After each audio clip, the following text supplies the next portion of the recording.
नमस्कार मंडळी, जय गजानन. तुम्ही म्हणाल बाबा हा करू करायला, तर आमच्या घरी महालक्ष्मीचा कार्यक्रम आहे जोरदार आणि त्याच्यासाठी तयारी करू आम्ही शानदार. हा आहे राजपूत फोटो स्टुडिओचा मालक, पण आपला आहे लंगोटी यार.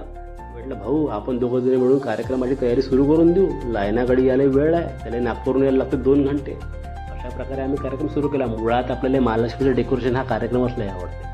असं करत करत आम्ही अर्धा मंडपाचं डेकोरेशन आहे पुरं करून टाकलं.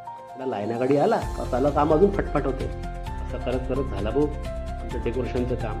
आला भाऊ लायना गाडी, वाजला बा गाडीचा हॉर्न. भावा हा तर आल्या आल्याच एकदम भिडला बाबा.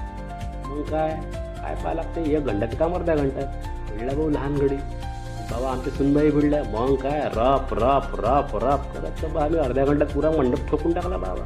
झाला भाऊ आमचा मंडप. मग हा म्हणे इधर को ऐसा डालेंगे उधर को वैसा डालेंगे. नीला भाऊ यानं मोठी करली. 2-3 घंट्यात त्यानं सामान शोधू मला तर पुरं मॅट करून टाकलं. भेटलं बाबा याचं सामान आणि ठोकला बाबा यानं मंडप. आणि त्याच्यात पहिला डान्स आमच्या चिमीचाच.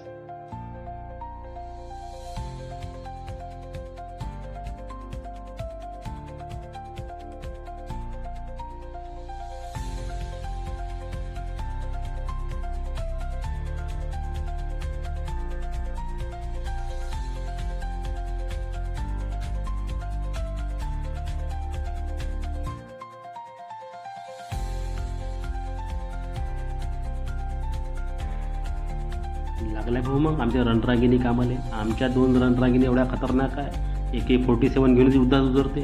2 घंट्यात तर राजू येईनं पुरा महालक्ष्मीचं डेकोरेशन बिलकुल चकाचक चमकून टाकलं आणि एकदम सुंदर सजवून टाकलं महालक्ष्मी. देव येईल अशीच बरकत देऊ बाबा आणि अशीच शक्ती देऊ. अशा प्रकारे मग येईनं मस्त महालक्ष्मीची सजावट केली. याचं काम मोठं बारीक राहते राजू महालक्ष्मीचं. आरामानं करावं लागते. म्हटलं बाबा तुमच्या भावाला काहीतरी करायला लागणार. बसलं बाबा मग मी. मला हे काहीच नाही, पण मी जर असा हातभार लावला. म्हटलं तर उद्या तेवढं त्याला बरं वाटते का नाही बा दादा बसले म्हणून. अशा प्रकारे हसी मजाक करत करत आम्ही ते मस्त महालक्ष्मीची सजावट केली.